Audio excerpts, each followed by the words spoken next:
एक कदम ईश्वर की ओर। उपशम प्रकरण 37वां सर्ग।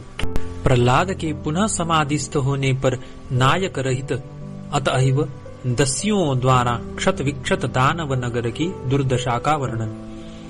श्री वशिष्ठ जी ने कहा, हे वत्स श्री रामचंद्र जी, शत्रुनाशक प्रहलाद पूर्वोक्त आत्मा का चिंतन करते करते निर्विकल्प परमानंद पूर्ण समाधि को प्राप्त हो गया।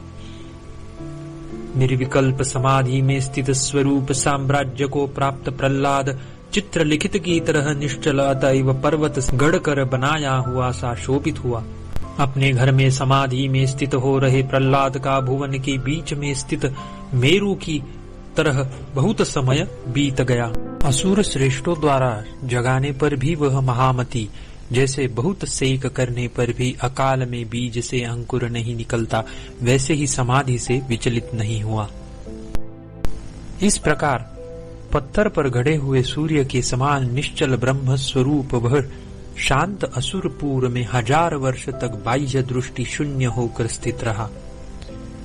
उस भूमा की दशा में अत्यंत परिणति से प्रहलाद, जिसमें आनंद का लेश नहीं और परमात्मा का आभास नहीं, ऐसी मरणावस्था को प्राप्त हुआ सा लोगों को प्रतीत हुआ।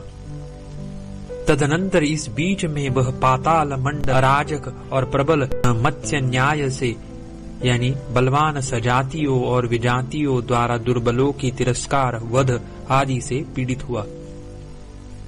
हिरण्यकशिपु के मर जाने और उसके पुत्र प्रहलाद के समाधिस्थ होने पर पाताल में कोई दूसरा राजा न रहा। असुरों के अधिपति की चाह वाले उन दानवों के बड़े प्रयास से भी प्रहलाद समाधि से प्रबुद्ध नहीं हुआ।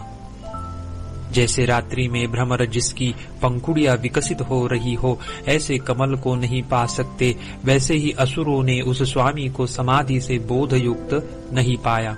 जैसे जिससे सूर्य अस्त हो गए हो, ऐसी भूमि के अंदर सोए हुए पुरुषों की स्नान, दान, गमन, धावन आदि चेष्टाएं नहीं होती, वैसे ही चित्त रहित उसके अंदर प्रबोध का लेश भी ज्ञात नहीं हुआ। तदनंतर पहले भयभीत हुए निर्बल दैत्यों ने अपने अभिष्ट देशों को चले जाने पर और बलवान दैत्यों के दस्युओं की भांति अराजक नगर में यथेच्छ लूट पाट व्यवहार करने पर उक्त अराजकता से सारा पाताल चिरकाल तक बलवानों द्वारा दुर्बलों के उत्पीड़न रूप मात्स्य न्याय से अस्त व्यस्त और मर्यादा रहित हो गया। उसमें बलवानों द्वारा दुर्बलों के नगर छीने गए थे। मर्यादा या क्रम का कहीं नाम निशान न था। वनिताएं सब लोगों से पीड़ित थी। नगर का मध्य भाग खंडहर में परिणत हो गया था। सब पुरुष प्रलाप और रोदन से आक्रांत थे। परस्पर एक दूसरे के वस्त्र हरते थे। बगीचे और नगर के वृक्ष ढह गए थे। व्यर्थ अनर्थों से सारा पाताल पीड़ित था। सबके सब असुर चिंताग्रस्त थे। अन्न, फल और बंधु बांधवों का अभाव हो गया था। अनवसर उत्पात से सारा पाताल विवश था।